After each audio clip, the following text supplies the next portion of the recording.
Donny. Rip apartment for Donny. Go for Donny. Or go for Donny. Go for Donny. Go for Donny. Go for Donny. Hey everyone. Oh my gosh, welcome to another edition of Go for Donny. I'm your host Donny, and that right there is Rob Gomes, producer, director, and one of the most resourceful guys I've ever shared a set with.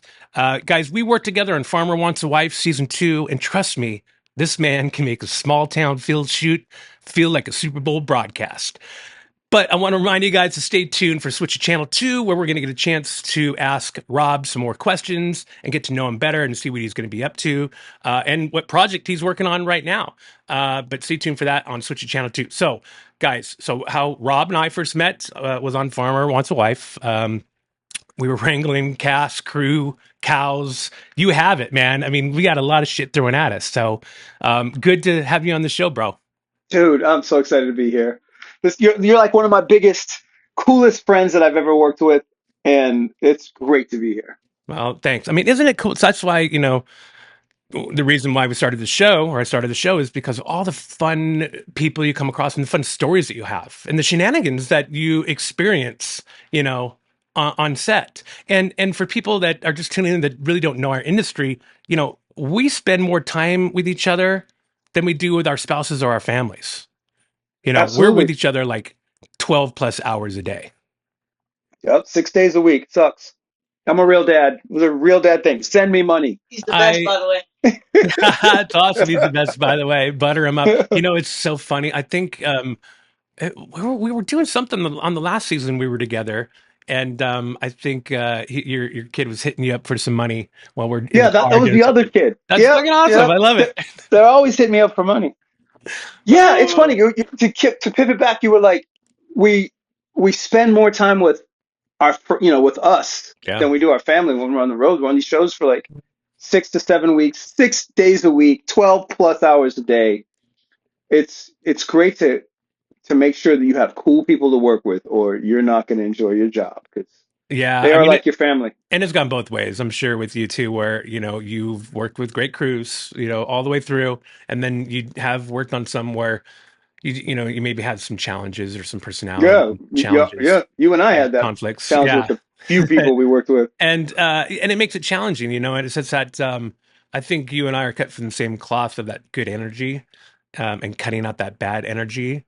And it's just, I don't know, it's a weird mojo type thing. Like, it's just an energy of goodness. When someone like you come on set and you're having a good day, it just rolls downhill to everybody else. Everyone's like, oh, Rob's here. He looks like he's in a good mood. Things are good. We're going to have a good day. If you come in on set, hot and like pissed off, or just your facial expressions, or your, how you're walking or your mannerisms, that's going to roll downhill and people are going to be on edge. And so I think, you and I can agree we like the good energy. Yeah, I deliberately do that too. It's funny. So part of why I think I keep getting hired, obviously I'm good at what I do, but is my set demeanor. Like, I deliberately make sure that we have fun, because what happens, I learned this, I was a PA. I worked my way up from the bottom to being from a PA. That I worked with a bunch of directors, and I learned, like, oh, I don't want to be like that guy. That guy's mad. That guy's not doesn't have the respect of the crew, or that guy is not organized. So I really make it a big, Jonathan Frakes from Star Trek, I learned it from him. He was just easy and fun and creative.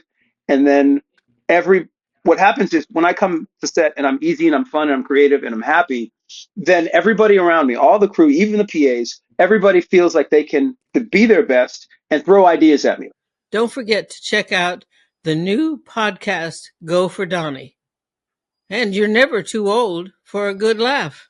Welcome back from little glitch we had, guys. We just had a little glitch, I don't know if you've seen it lately in the news, but around Alabama and Mississippi, there was something that took over the airwaves, and they think it was the Anunnaki.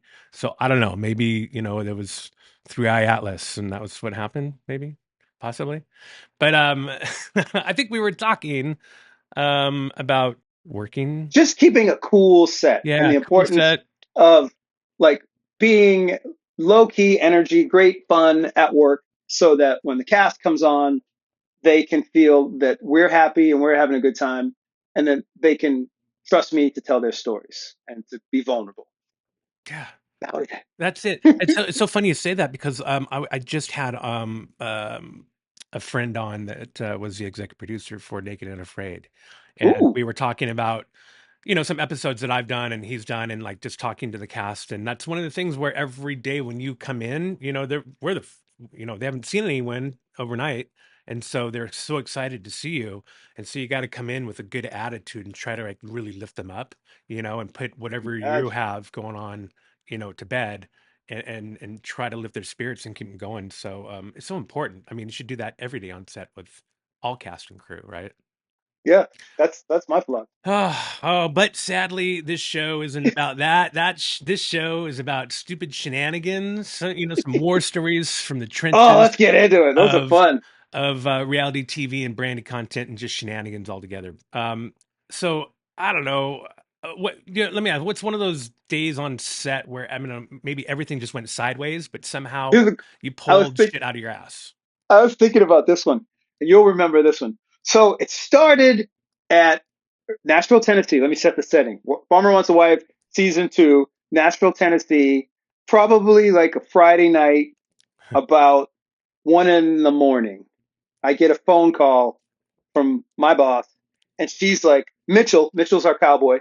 Mitchell put all of the girls in a truck and drove to downtown Nashville, and Uh, he won't answer his phone. You need to call him. uh, And so, just set the tone. We have like these really, really strict rules where the cast cannot be together. All the women and the men cannot be together without us. So what Mitchell did was he had a group of probably about 6 women. He put them in his big truck. He left the wrangler, who's the woman who's supposed to watch the women, left her out and drove them to Nashville, and they hit the clubs.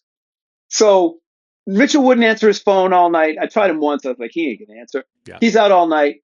Fox is calling. My phone's blowing up. The next day, me and you go to work, and Mitchell knows he's in trouble, Oh yeah. and he's in big trouble. Oh yeah. And you and me have to, and all the girls are in trouble. Like everybody's in trouble because they knew they were wrong. He knew they were wrong, and now we have to do a show today about, I don't know, silly task that we always have to do on the Oh, that's show, right. Yeah.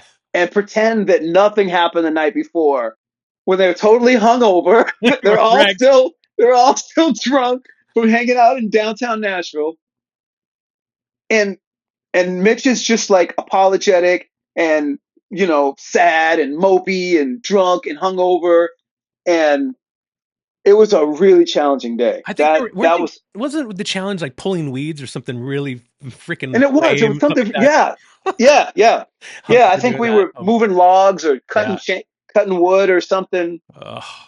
And to this day, that's probably one of my best horror stories, where he just took the entire cast hostage and went to downtown Nashville, had a great time, Oh my gosh. but broke every rule in his contract. The good thing about that is I think I'm really close to locking he and Sydney in for a little duo Oh, good. to Talk come to him on the about that show. night.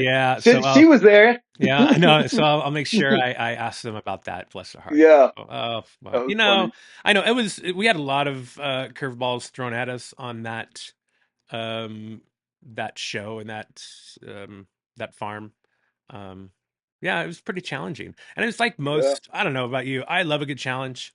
I love like, like you're saying 0 hour, something happens and you got to like figure, shit out. And like, I like a good challenge. Sometimes, if you're throwing those challenges, day after day or, one after the other, and you just don't get a chance to stop and breathe, that's when you kind of get tired and you're just like, okay, what am I doing? Why is this so challenging and why can't we get our shit together? And that gets yeah, frustrating. yeah, yeah. I have no answers to that. I just feel like I've been there. I've been burnt out. I mean, so like the thing that you and I have to deal with a lot is, and it boils down to two things: divas and drama, right? Yeah. Like Yeah. we're in reality TV. We always got divas to deal with, and our network always wants drama. So it's never like an easy walk in the park, because you're either pushing for drama all day long, and drama's tension, or, and that's not really fun. And then, or you're dealing with divas, and guys can be divas too. Yeah. So you're always dealing with difficult people in difficult situations. all day long. And It's a those lot. Yeah. like you said, very layered. You know, the different layers of that as well. It goes all the way up to executives with networks or what have you. But don't worry about that because soon there won't be any networks to have to deal with that anymore. Hey, so was there ever a moment like a totally screwed moment that you had where you're like I'm fucked, and then it was became like a career highlight, like you turned it around? Do you have anything sick Yeah. like that? Yeah. 90 Day Fiance. Yeah. So it was 90 Day Fiance. I had the executive producer on set. We were at a lake. For those who watched 90 Day, it was Molly. Molly was a cast member. We were at this lake, and um, I had to get. I was up against lunch, and I had a scene where I had to put her in a boat, and her boyfriend was going to do a romantic serenade out on the water, and then bring her back on the boat, and then we were going to sit down and have a picnic. Limited time. The We went out on the boat. That went fine. Brought them back in on time. Then we sat them down for a picnic, and then these geese came in, and just like a flock of geese. And there was no way we could control it. And the geese started eating all of the food. And and the cast was like, Rob, what do we do? This is not going to be romantic. I was like, buy into it. Let's just play the reel. And so we just played the reel, and the geese and Molly started fighting. And Oh. my executive producer was on the phone with the network. He's like, keep going, keep going. But the geese were chasing her daughter. Her daughter was there, and the geese are chasing her daughter all around. I'm already into overtime, and they've eaten like these geese move so quick. They ate all of the food, and Wow. they were now they're chasing her daughter because she's got like a bag of popcorn. Oh my So gosh. I was like, just go to the truck and drive away. So she scoops up her daughter, and her daughter's throwing popcorn all the way out to the truck so the geese would eat it, but the geese just keep coming and coming and coming. They get in the truck, they drive away live. They take all Oh of my our gosh. cameras and everything. They drive away, and the geese start coming at the crew. You're like, So they no, kind of no. yeah. Some of those So little the vicious geese little fuckers. they were vicious, and that day it was crazy. It was I had gone into overtime, which is a no-no in our business. But it turned into a great scene and a great scene on camera for the show. But it was one of those days where everything went wrong, and I was just like, I'm just going to buy into it because what else can I do at this point? I can't control all these geese. Yeah, no, nature. Yeah, Fucking nature, what are you gonna do? You don't have Ace yeah, Ventura there to help you out. yeah, right. But Um, it turned into a great scene. But I was sweating the entire time. oh my God. Anything on what about anything on the season of Farmers? Like that. I mean I mean I could All right, I think one of the funny I don't know, for me one of the funniest go moments ahead. that of our farm was when all the girls took off running out of that out of the house into the woods, you know, Took off their mics, like ran into the woods. I've never I mean they just took off fast too. Yeah, It happened yeah, quick. Like yeah. Right they're into like the no. night, deep into the woods. Oh man. Yeah, that was a crazy night. That was like that farm. It's so funny. That farm was one of the craziest farms, most uncontrollable. I couldn't control Mitch. You can't control any of those cowboys anyway. But it was but it was great TV. And me and Mitch, of all the cowboys, that's my favorite cowboy. Yeah, Like no. he put me through the ringer, but I love that kid. It's No, so I love funny. is it right that exactly. That's Yeah. Mitch to a T. Love that kid. Yeah. Yeah, I mean, I love that kid. he's just I mean, he's a lovable dude, you know? I mean, Yeah. and I feel because, when you step back and think about having what he agreed to, he doesn't Yeah. know. He doesn't know Yeah. what he agreed to, and all of a sudden here we Yeah. come, Yeah. in and we're changing things and making him do things and this is his Say place. things. Yeah, and Yeah, say things you have to be constantly more emotional. Yeah. day after day after day Yeah. after day for weeks on end, and that can wear on the normal human being, let alone someone who's just lives out in Tennessee and doesn't want to really be bothered, and so he didn't know, I think, what he signed up for. So but I mean he and Sydney found each other, so that's still a great love story, Beautiful. if anything. Beautiful. I always have this joke. I tell Jay all the time. Jay is my AP. I work with her on a bunch of shows.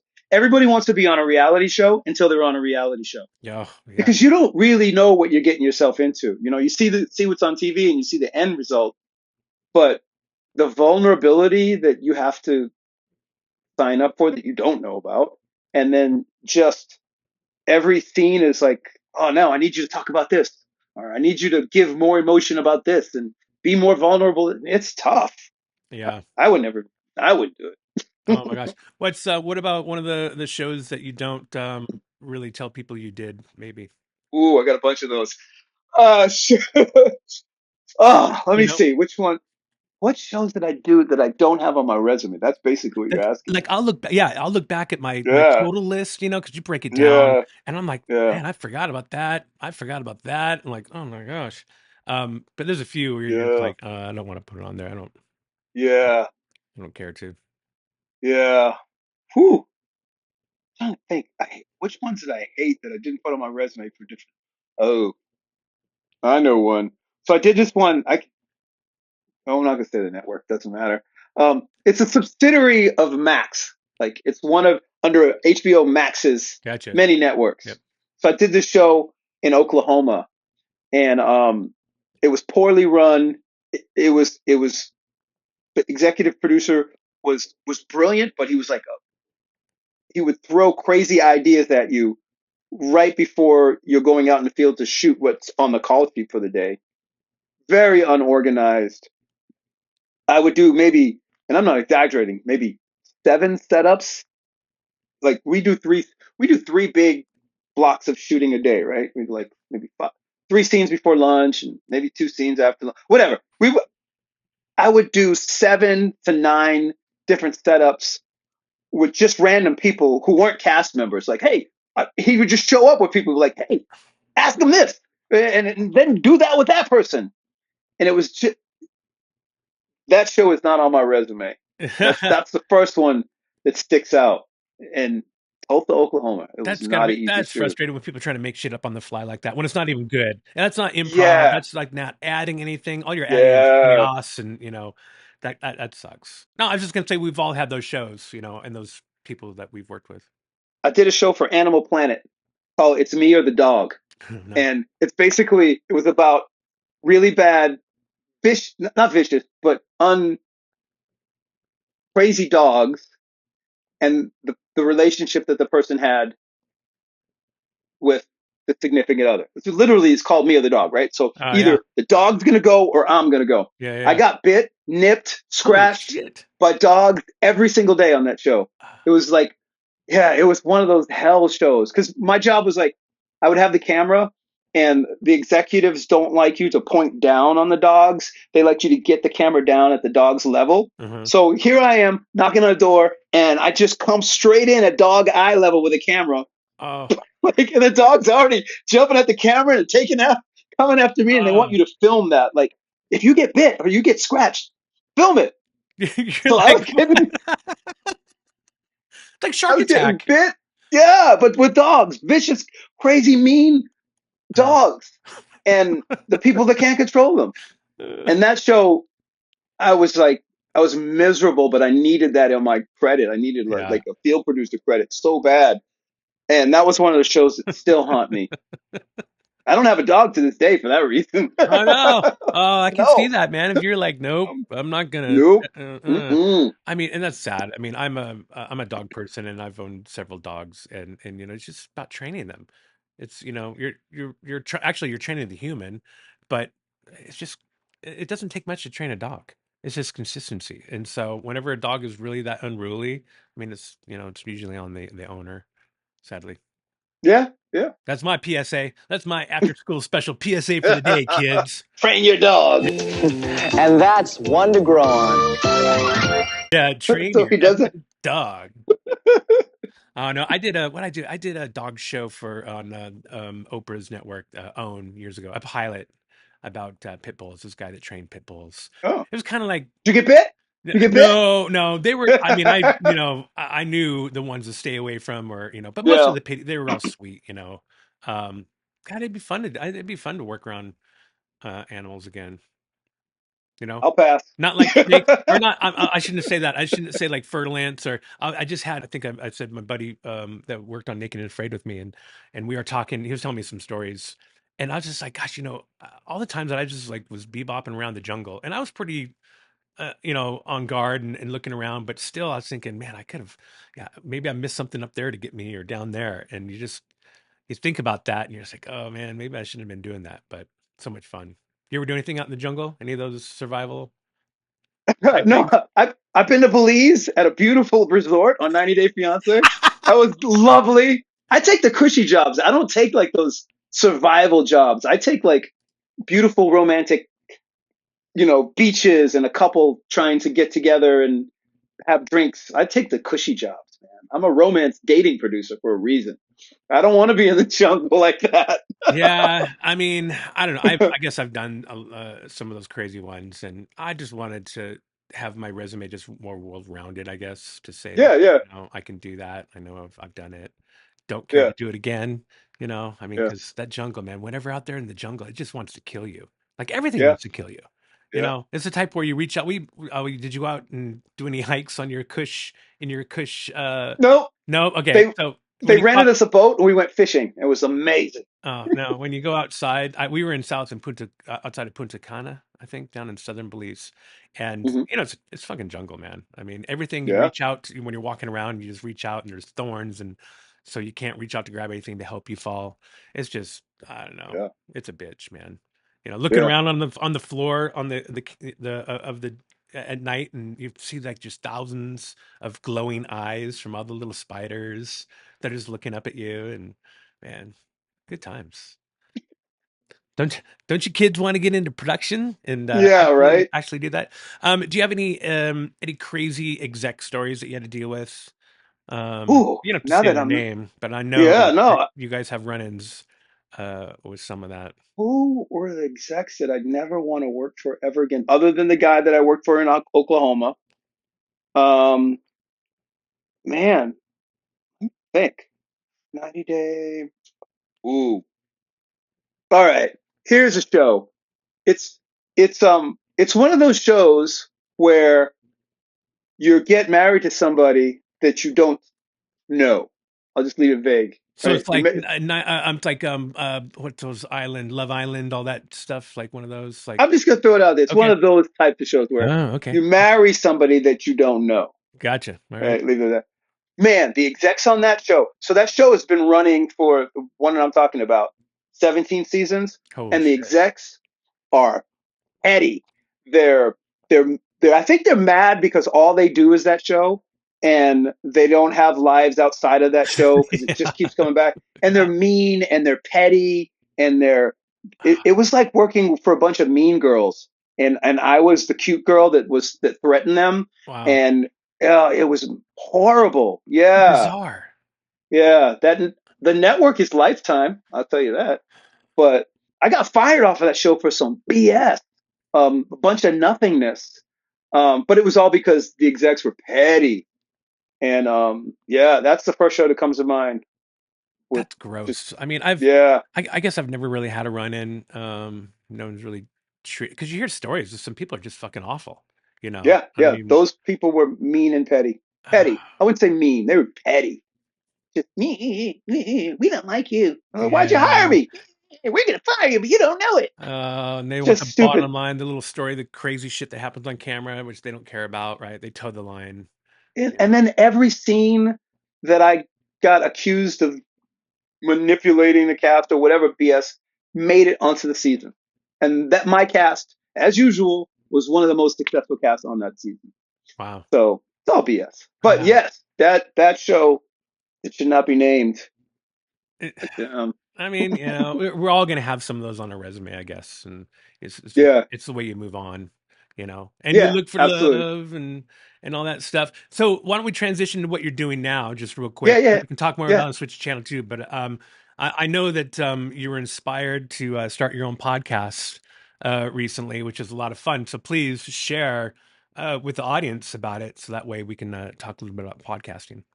Yeah, it's actually I have a YouTube channel. It's not really a podcast. Ah, It's different, but you were very like one of the guys that really inspired me because you were talking about setting up this channel, excuse me, this podcast, and what you were going to do with it. You seem so happy, and it seems so freeing, and it seems so empowering for you. I was like, dude, I like what he's doing. So yeah, so I have a channel. It's called Real Love Rob, and what I am doing is from a reality TV producer. I'm a dating show producer.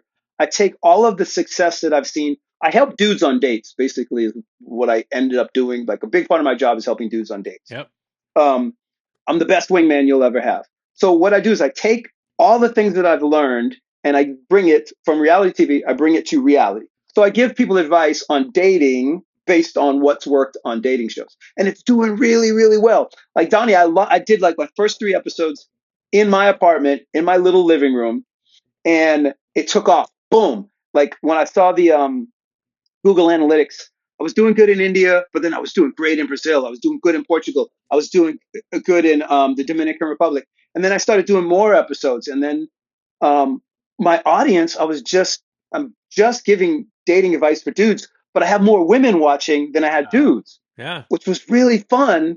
And so I had to kind of change my topics and change um, my intention, and it's been taking off and it's doing really well. That's I awesome, have, man. yeah. So it's on YouTube, Real Love Rob. And We'll throw that up. Real Love Rob. yeah, Real Love Rob giving dating advice based on what works in reality TV. Isn't it fun? I mean, I think, like you said, it's freeing.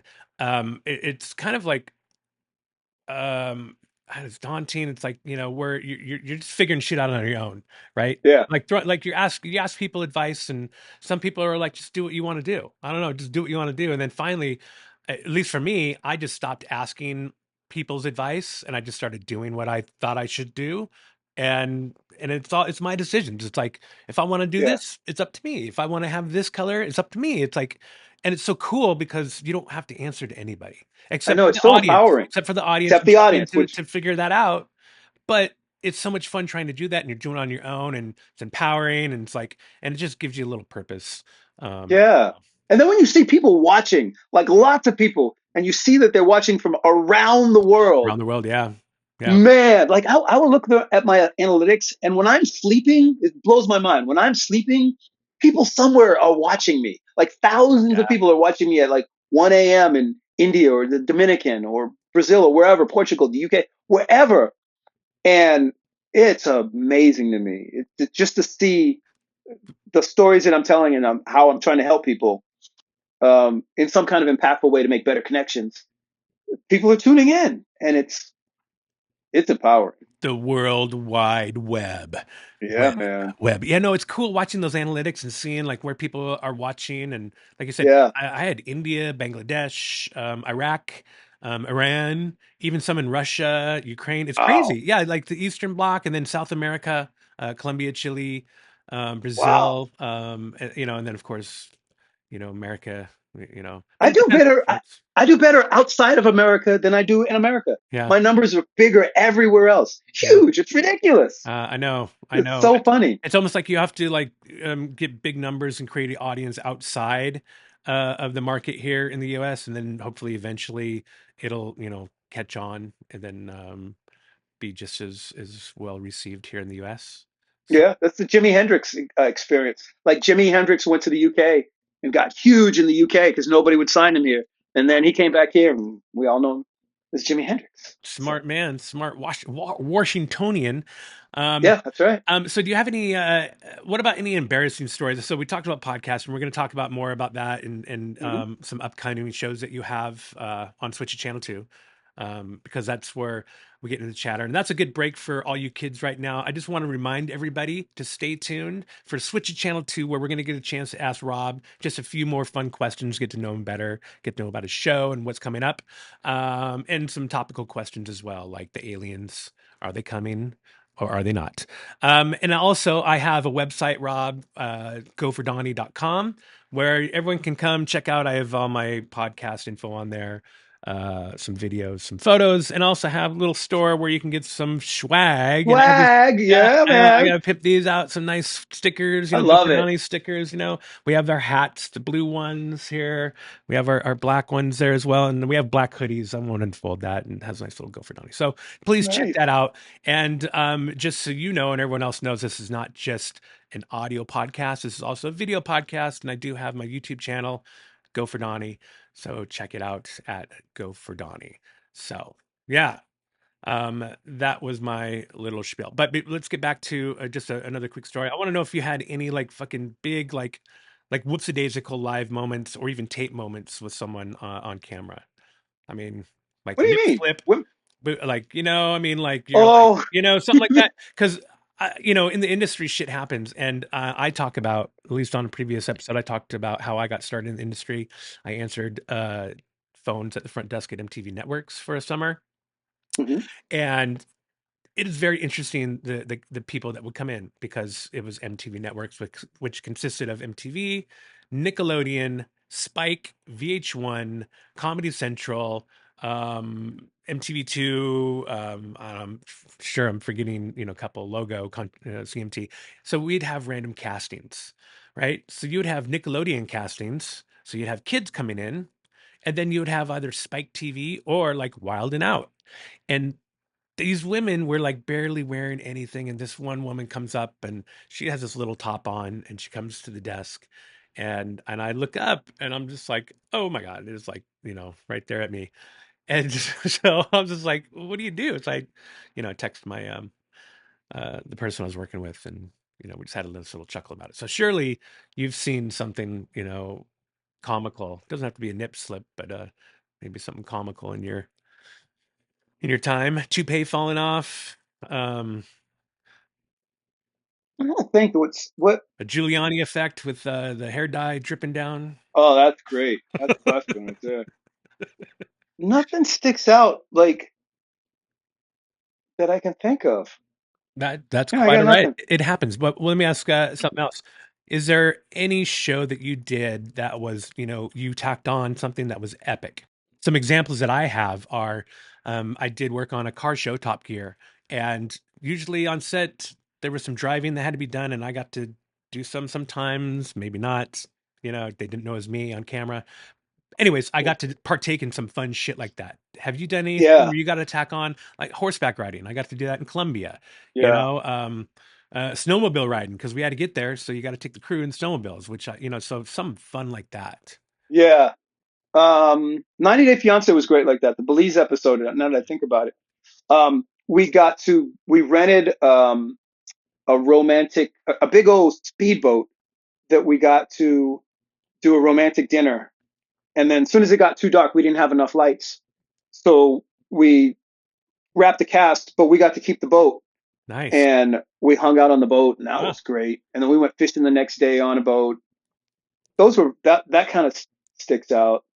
Oh, I went to this they have these amazing coral reefs in Belize. oh yeah. And we went snorkeling, and all of a sudden I look around and there's small sharks around. Ah. And I asked the charter guy, I was like, "Hey, there's sharks. What are we supposed to do?" He's like, "Don't panic. There's always sharks in the water. They're not going to bite you. They've already eaten for the day." I don't know how he knew this, but he was like, "They've already eaten for the day. If they were hungry, they would have eaten you already." You're like, Eh, oh, okay. yeah, Good and I was like, sound advice. "I'm just gonna swim for the boat, man." I got in that boat so quick, but that was fun. That's one of those moments where it was great to just be to like, this is great. We got this big boat all day long until later That's for awesome, man. another scene. We Yeah, did see, I just keep going to Top Gear stories because that's the that's a reason why great we show, started. man. But that's the reason Yeah. why kind of I started this whole podcast because of the stupid shit we did. Like here, I'm going back to an episode of Speedboat. We were filming down on the Snake River in Idaho, and we basically had one host in this speedboat with the world champion. We had Tanner was in a Subaru rally car, and then Rutledge was in this blue Vantage, beautiful Aston Martin Vantage. And so we were Hmm. doing a race, put together this whole race, blah blah blah blah blah. So we were working with the local sheriffs, and they had riverboats, right? And the riverboats are these jet boats, the aluminum. I don't know if you've seen them. They're like fast as fuck, and a couple levers. And so we worked with them for a couple days in a row, got on with them really well. And then at the end of the last day, he's like, "Hey, Donnie," he's like, "Do you and your friends, you guys want to maybe, yeah, it's towards the end of the day. He's like, do you guys want to maybe, when we wrap up, we can take you up or down river. We can go hang out, shoot some guns off, And we're just like, okay, yeah, that sounds great. So, we get done, we wrap, and his buddy comes, who just happened to be like, I think, a gunsmith down there for all of them, with his riverboat. So we had two riverboats, and we take them downriver to where we're down at the border of Idaho and Oregon and Washington, you know. And so we stop in this little cove area where some rocks are, and, you know, we're hanging out, jumping off rocks, like, you know, 25, 30 feet up into the river and having a great time. And then what are we doing? They have ARs out. We are shooting rifles across the river at shit just across the river, right? Just stupid shit. Well, after we were done with that, we all get in the boat and we decided to head a little farther downriver so we can go to the Washington side because certain things are legal in Washington that aren't legal in Idaho. And as we turn this bend, we see this dude in this man-made kind of raft thing in this little cove just downriver a little, or I think it was upriver, downriver, where he was just kind of in one spot, just waiting because we're firing off fucking rounds across river. And I was like, "Oh my god, this poor dude is waiting." So, and then we get in the boats and we head back to town, and everyone's had some beers, having a good time, and the guy's like, "Hey, Donnie, you want to drive?" And I'm like, "I don't know, man. It's like getting dark. I've had a few beers, and this is like a jet boat. It's two levers." He's like, "Oh, it's just two levers." And he got up, and I'm just like, I sit down. I'm like, here I go. And it was so nerve wracking, but it was a lot of fun. So that was an episode or tacked onto an episode we shot where you just memories are just amazing what you get to do uh, out on the road. Yeah, I agree. That's a fun story. Yeah, no, I mean it just happened, and shit like that continued to happen wherever we were. Moab, filming an episode there, and then tack on. You get an extra night. So what do? You get another Razor and a Jeep, and you go up to Slick Rock and you just F off for the day and go have Yeah, fun. So it's just those are the memories, and that's what's really cool about our industry, about yeah, traveling around the world and yep, on the company dime and seeing some great places that I probably yep, have never went to. yeah, Do you absolutely. have anywhere you've gone that your favorite spot, favorite place other than Belize and 90 Day Fiance? On a show, I've been to Mexico a couple times on different shows, and every time I go to Mexico is amazing. Um, I usually go, so I usually, like I said, I do mostly dating shows, and I would go on like various like honeymoons. So I'm always at like a great resort, at a great beach, a Condé Nast, 5-star this, or just beautiful locations. Those are the ones that stick with me. That I try to book later with a lady friend and be like, hey, let's go down to Mexico. Let's go to this place. Those What are the ones that stick out to me what part of Mexico? all over. The place that sticks out to me that I was just recently in was it below Puerto Vallarta, Oh and yeah. it was a nice hotel in the middle of the jungle. There was so many Americans there. It was amazing. Yeah, no, my buddy, Americans and Canadians. It we was so we many. went down there. I forget the beach town. I should know it. For my buddy's bachelor party, and it was beautiful. It was so cool. Yeah. I mean, I felt bad because you think about it, and you're told about how much it's built up, and which side is all foreigners as opposed to Hmm. locals, and you're just like, oh, it's Yeah. sad that they're taking it over. But I love Yeah. Mexico, What? man. I love it down there. I can't Yeah. wait to That. have some of my Mexican brothers on here to have some Heck chats yeah. about some of our shenanigans down there. Heck yeah. Where else have I been that's been like really cool on a show? So the cool thing about Farmer Wants a Wife, though, we get to go to some really cool farms in different parts of America. I love Nashville. Tennessee has been great. Yeah.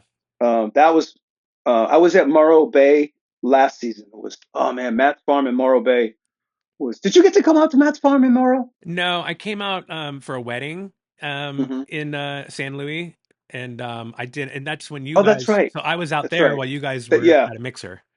Yeah. yeah. It was beautiful. I loved it up there. Shout out to Morro Bay. That place is beautiful. San Luis Obispo is gorgeous. Now, I hadn't been up that part of California before. Oh, really? Oh, No, I've yeah. not been up Ah, there. Yeah, I Central was just. Coast is It amazing. was beautiful. It was special because it wasn't all dried out like Southern California. Uh-huh. It was like It's that green area. Yeah, and it's green. lush, Yeah. and it was the beach, and it was cool. It wasn't as cool as Northern California, but it was special. I loved it up there. That place was really, really cool. Yeah, I filmed up there. Man, everywhere. Monterey. Um, Jesus, San Francisco. That's another cool thing about filming places. I've lived a few different places, and it's always nice when you can go back and actually work, like Washington, D.C., getting to go Hmm. back and actually film there. Mhm. after being there. Is there anywhere that you've gotten to go back to in film where it's kind of been nice, like you're going home? Austin. Yep, Austin, Texas. I Hmm. went back to Austin. I forget what show it was, but I lived in Austin for for 2 years. I went to high school there, and then I went back to film, and just to see how big that city has gotten, and still it was so cool. Going back there was great. Like Nice. Austin, it was still as cool as the Austin is now, even cooler, but the city has gotten bigger. So it was great going back there. That's the one that sticks out. It's a cool town. We went another Top Gear story. Here we go. Well, we were in town filming something, filming an episode. So we all go out. A bunch of dudes going out.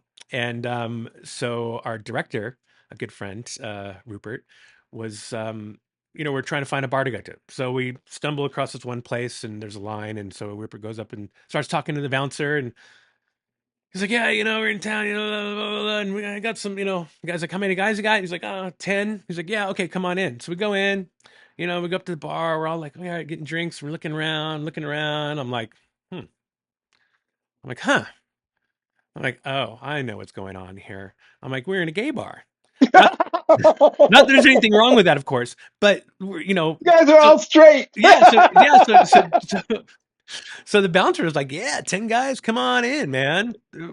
Hollywood, so it was funny. So I think we had a drink there, we all laughed about it, and then we went to some other bar. That's funny. That's a great Down. story. Yeah, good old Austin. I like it there. Good old Tejas. Yeah, man, can't be. It's a great town. It's a really great town. In Texas, I feel like I've filmed all over Texas too. Yeah, we've been in Dallas, Houston, all through Texas. A bunch of places that don't names I don't remember, but we were there. I think that was the last time I worked with you. I was thinking about that today. Last time I think I worked with you, we were at a farm, a big old ranch. Was it Dallas? Oh Where yeah, that lawyer owned that it was farm? outside of And they, Houston. Outside of Houston. that was that where that was? Yeah, Okay. it was out past Katy. Because I remember it was the Grand Prix was going on down in Texas, and it was only like 40 minutes away from the hotel we were staying at. And I Okay. really was like wanting to try to get away, but of course it didn't happen. Yeah, Yeah. it was somewhere outside of Katy, Texas, that ranch. Okay. Yeah. I was like, we've been in so many farms in Texas. I didn't even know where I was, but that was a cool farm too. All my exes live in Texas. Going to Texas. Yeah. Well, dude, I can't thank you enough for coming on and sharing a few Yeah. stories, Rob. Don't go anywhere, guys, because we're gonna be switching to channel 2 to have a little more chatter with Rob, to see what he's up to and what's happening next. And like I said, we're gonna talk some aliens and shit. So, Rob, thanks, man. Thanks for coming on. I really appreciate you. And Anytime. remember what my mother-in-law always says. Hashtag HTFU. Harden the fuck up, Rob. That's what she says. And we can talk more about that on Switch Channel 2. Thanks for coming on, bro. Anytime, my friend. All Love right, you. later, dude. Later, bro. Production for Donnie. Go for Donnie. Locations for Donnie. Go for Donnie.